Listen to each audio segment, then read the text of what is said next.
I wanted to come on live, partly in light of my audio getting cut out when I went live the other day, but also because I have more to say, as I always do. Sometimes it needs percolating, sometimes it needs a little bit of that, the prompt. So here we are. I just had a coffee meeting with one of my clients, and we have very similar ethoses in different delivery ways, obviously, with our businesses, but we have similar ethos to each other insofar as having impact and having a business that that is focused on impact rather than focused on just optics or what it looks like or anything like that. And we always have such great conversations, and these are just catch-up coffees just to check in with where things are at or how things are going, and I think, you know, as like a professional friendship there as well, and I always get the opportunity to kind of just riff on this idea basically of business and doing business and leadership and integrity and ethics and impact and what that means. And it's always really fun because, well, any opportunity I get to riff on that is fun for me, but because I feel like it builds more energy, it builds more purpose and momentum towards this whole mission of impacting positive change. And he asked me a question because I was talking about the retreat coming up, the Embodied Leadership Retreat that is happening in April, and that is open. It's not for specific companies or businesses or anything. It's open. But he asked me what embodied means in this context. And it's a great question. It's interesting because he and his company already live that and lead that in their own way, and many of us do without understanding the connection between the word and the being of it, which is exactly it. So what does embodiment mean insofar as what it's like to be? And I think this is the difference. This is why I talk about embodied leadership and help support leaders who want to do leadership differently as well, is exactly it. Embodied leadership is different to the leadership that we, generally speaking, as a society are modeled. A bit different. And I say generally speaking because I know that there are people, individuals and businesses out there that are already doing it without using those words. They're just doing it as far as an ethical and moral practice, which is great. But when we bring more attention to it, when we bring more of the on purposeness to it, we get to do it more on purpose, and we get to model that and encourage others to do it more on purpose. So when he asked me what does embodied mean, it's a multi-layered answer, and it's almost hard to answer specifically because it also depends on the person or the individual. But to me, the first thing I said in response was, it is a way of being. So embodied is, and I've had other clients ask this too, we've had really good, robust discussions and conversations around what embodied means. It is a way of being. So it's not just saying this is what we're about, or this is what we're working towards, or this is the goals, or this is what we want to get to as a business and scale to as a business. All very important things. Absolutely not dismissing that, because we need to, we need to address profit and income and margins and scalability and all of the things, as I do in my business also. Embodied is a way of being. It means that we identify what's important to us, whether it's a values or a quality or whatever, and we start doing that by being that, rather than just talking about it. It's an integrity piece, but it's also about how we show up as leaders. And remember, every time I say leaders, I'm not talking about specific role or rank or position or executive or whatever. This is what I'm trying to smash down a little bit, is we aren't all just leaders. We are all just leaders. Oh my God, we are all just leaders, but we aren't at the mercy of waiting to be called a leader before we get to be a leader. Whether that's by title or by someone else telling us, which gives us the permission. We don't have to wait. We're not waiting for permission anymore, or for someone else's validation in order to be a leader. We get to show up and be a leader as we are, by leading ourselves first, which is part of the embodiment.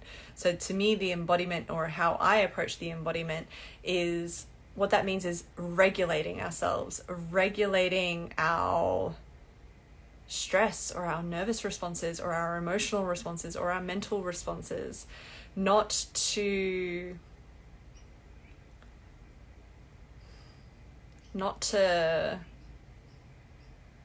have power over other people, and not to have to be perfect, and not to get to the point where we feel like when an embodied leader is one that doesn't have reactions or responses at all, but to know ourselves deeper, to be aware of what's going on at ourselves deeper. And the more that we practice that regulation of ourselves, the better leaders we are, because we are less volatile.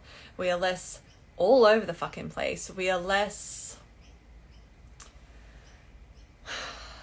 just reactive, and way more in that grounded place where we might be able to say a bit better, oh, this is what's showing up for me. And we manage ourselves, or we express ourselves clearer without it being accusations on the other person or anything like that. I shared a story yesterday about when it comes to, like, as leaders, we need to start having more of the uncomfortable conversations, so that we get, as we step into and set the standard of the energy or the integrity or the experience that we are having, sometimes that means we have difficult conversations because something is being missed.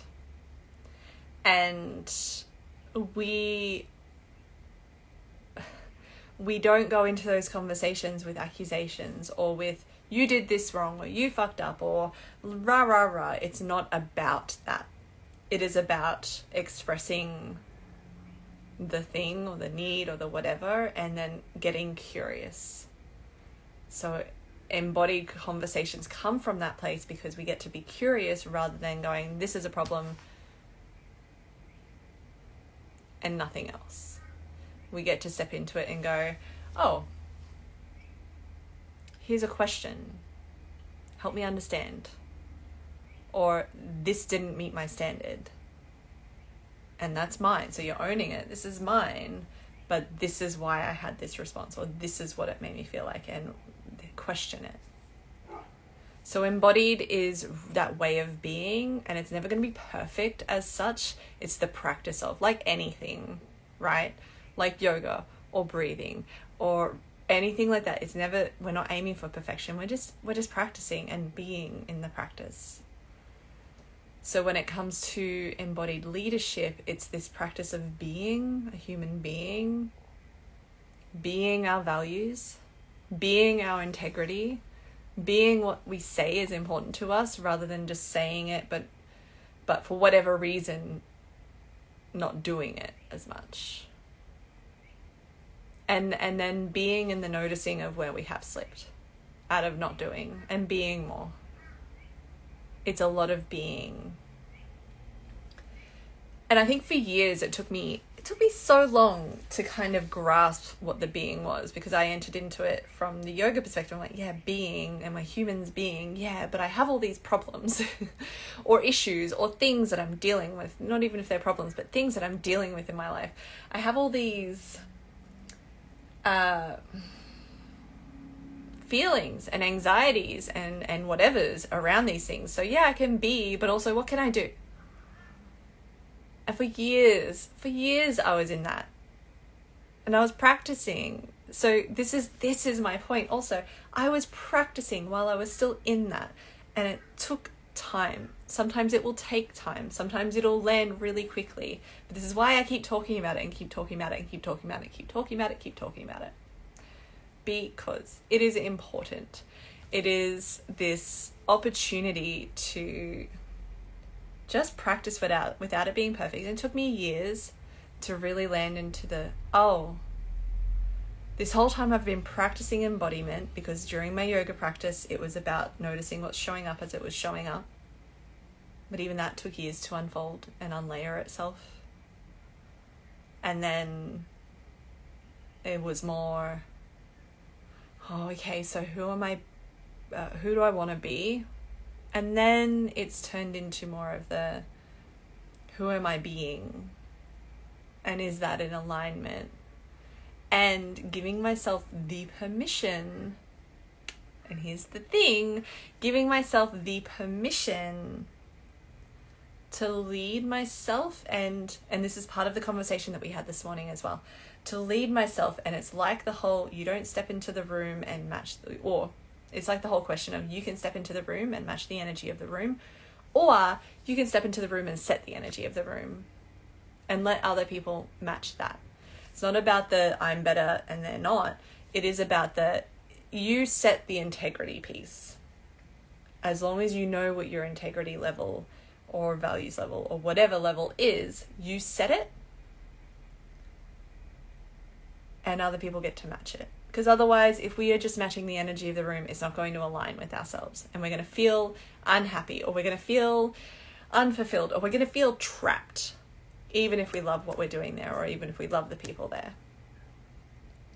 This is embodiment. The practice of embodiment is helped along by practices like yoga, like breathwork, like meditation, like soul flow embodiment, which is where we are practicing noticing what's showing up, noticing things that are showing up as they show up, whether it's thoughts, feelings, emotions, beliefs, any of the things. These are practices, these are conduits that help us. They're practices of embodiment, but the embodiment is the being of it all. And that's linked to, I remember sort of having this realization, someone had said that, it's Najwa Zebian, it was in her book, I believe, is that meditation is not the, this isn't verbatim, but meditation is not the practice of being perfect, but it is the practice of getting to know who you are in each moment. So you can see how through embodiment practices, whether it's meditation, yoga, soul flow, breathwork, surfing, anything that kind of brings you to the present moment and makes you be aware of what's showing up so you can observe it, and anything like that, that is the practice, because we're getting to know who we are in each moment. We're not trying to be perfect. Some people are. Sometimes we go into it trying to be perfect. The amount of restorative yoga classes I have gone to during times in my life where I felt great anxiety or great unhappiness, and I've gone to it because I'm like, this will fix it. There's something in here. I'm gonna get an answer. I couldn't count until it kind of landed where I'm like, oh, this isn't about the external. This isn't about finding and figuring out all of the answers to life's quote unquote problems. This is about the space that I have for myself and the getting to know of myself being important enough. That's really what it is. It goes deeper to, oh, you got to love yourself and la la la, and oh, this is good, like that you're having time for yourself by stepping onto the mat, for example. It goes beyond that. And it's a deeper layer of that, in the sense of how we acknowledge ourselves and our experience is enough. It gets to be enough because our experience is important. Like, the importance of our experience gets to be enough for us to do anything. So that is the practice of embodiment. These are embodiment practices, walks in nature, hikes, all of these things that you've seen me do, that I share with you that I'm doing, plus more that I don't always share. But all of these things are examples of, you'll find your own, but these are examples of embodiment practices. And the more that we practice them just to show up and get to know who we're being in each moment, the more of an embodied leader we will be.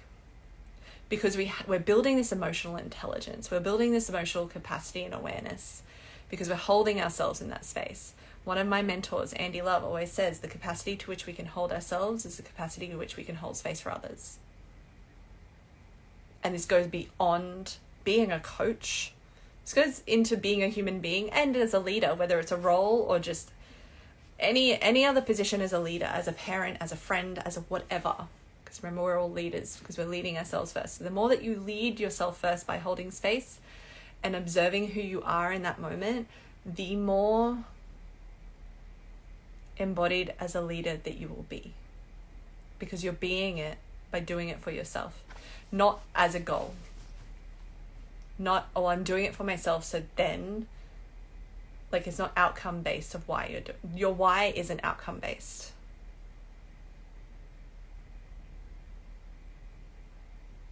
Your why is simply because you as a why is enough.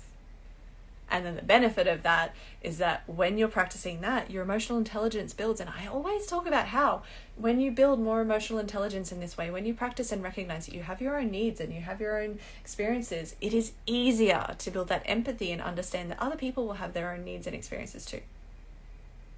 Even if they're different to yours, it is easy to build the empathy that way. Empathy and emotional intelligence and communication are buildable skills and practices.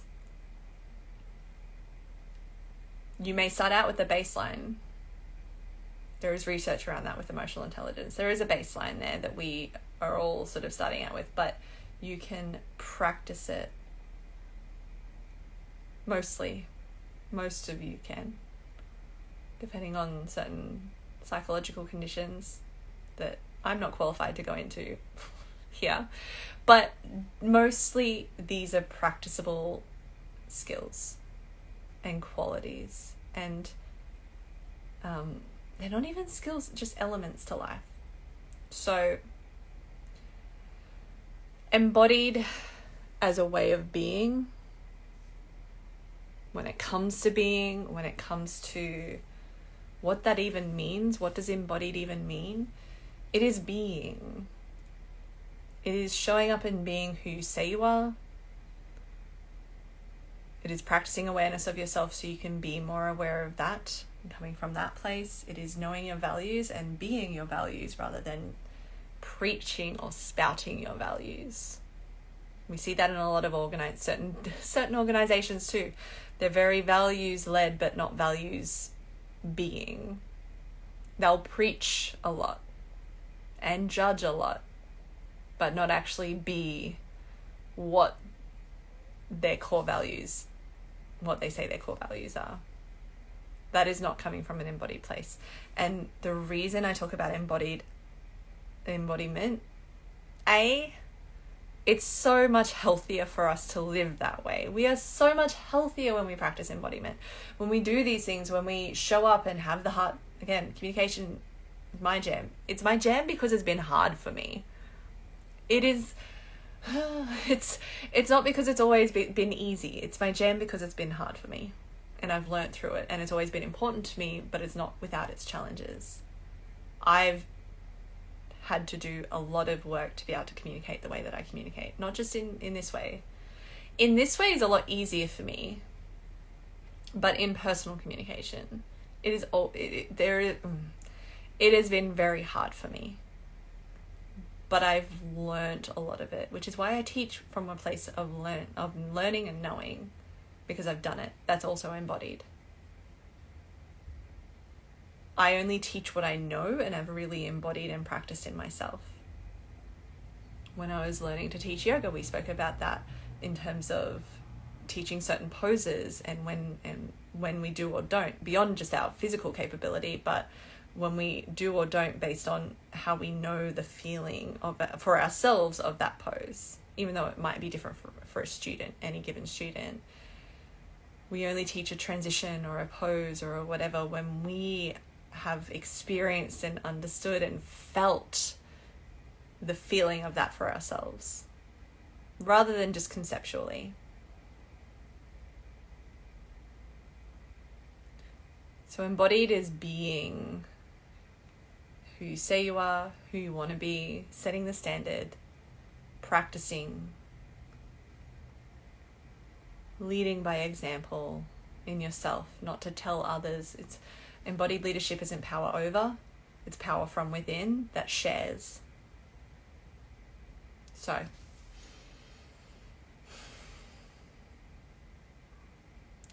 I'm so glad I didn't get interrupted by any phone calls that cut off the audio, hopefully this time around. It's just an extension of the conversation constantly. So start to just reflect on and explore. It's not about the practicing. It's not about the practices like yoga and soul flow and everything are so helpful. They're helpful for me, but they are just tools to help. They're not it. They are spaces that we hold for ourselves that give us more understanding or help us shift energy somatically, right? Which is so important too, because, you know, sometimes things aren't wrong. Oh, this is a whole other conversation. Sometimes there's nothing wrong. Sometimes we just feel energy and know that it needs to shift. So we need to be with it. That happened to me the other day. There was no problem. It was just I can feel this energy in me. I can probably figure out what it's related to, and I probably had an idea of what it's related to. None of it's bad. But it is energy that needs to move and release, whether that's through laughing or yawning or crying or movement. For me, it was movement. A lot of it's always movement. But it was just this energy going, yeah, I just need to give space to that so that way it can shift, rather than holding on to it and then thinking that something's wrong because I can feel this, not this weight, but this holding of it. So these practices are just practices, they're tools. But the embodiment, the embodied is an ongoing practice in itself of being and knowing yourself or learning yourself. Not even knowing, learning yourself constantly, because you're always changing. So if that helps to give you an understanding of what embodied means in the context of what I share about and what I talk about, this is not this is not all of it. It is a forever conversation, I feel like, and it also depends on the person or who's sharing about it. But this is baseline context of what I share about when I talk about embodied leadership, when I talk about these practices, when I talk about emotional intelligence and emotional awareness. That is the underpinning thing of what I share, is emotional awareness.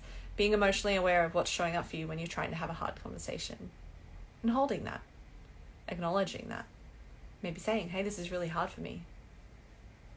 I'm trying anyway, or I'm doing it anyway.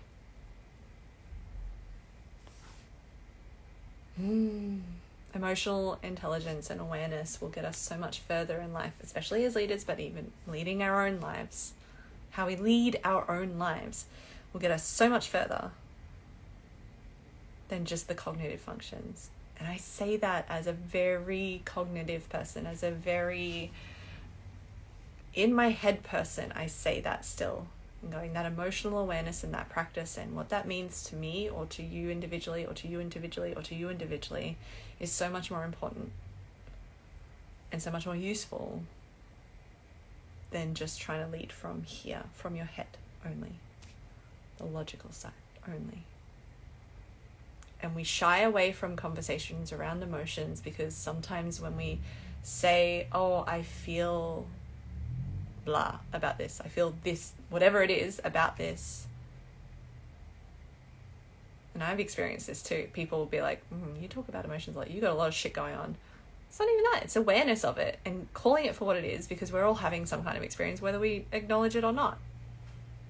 So if that helps, slightly less ranty today at least, But this is what we explore in the work that you can do with me, in the different kinds of work that you can do with me, in the online programs that I have, in the 6-week yoga and wellness program that I have online that I shared about, in the boundaries conversations and trainings that I have, in my coaching containers, in my yoga sessions, in all of it, in the embodied leadership retreat, specifically in the embodied leadership retreat that I have coming up as well. So I bring all of this into that retreat, actually, all of the things, all of the conversations and the practices into that I have embodied for myself to help facilitate a space for you to find what that is for you. Because that is what makes the difference. It's not me sitting there telling you what to do. It's me holding that space and facilitating the space of your own exploration and understanding and giving a different perspective. Rather than, this is how you do leadership, this. It's going, how do you want to do leadership? How do you want to lead your own life?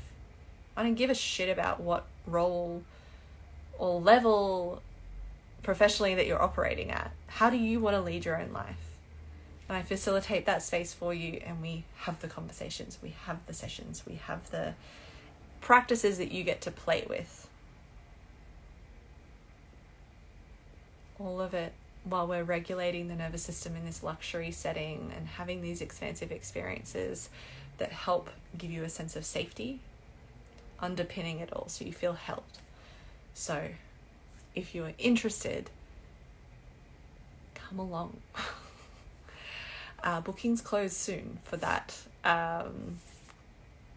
for the Embodied Leadership Retreat. But it's 3 days, 2 nights of these expansive experiences, this nervous system regulation, this being held, this retreat style experience, coupled with the conversations and the trainings and the exploration for yourself of how you want to lead and what's showing up for you when you have conversations and when you try to communicate, all of these things as well with that retreat experience, because that's leadership. That's how we need to be doing leadership moving forward, is being both and allowing both, rather than just going hard and going fast and trying from that cognitive level, that logical level, without taking the time and space out to be.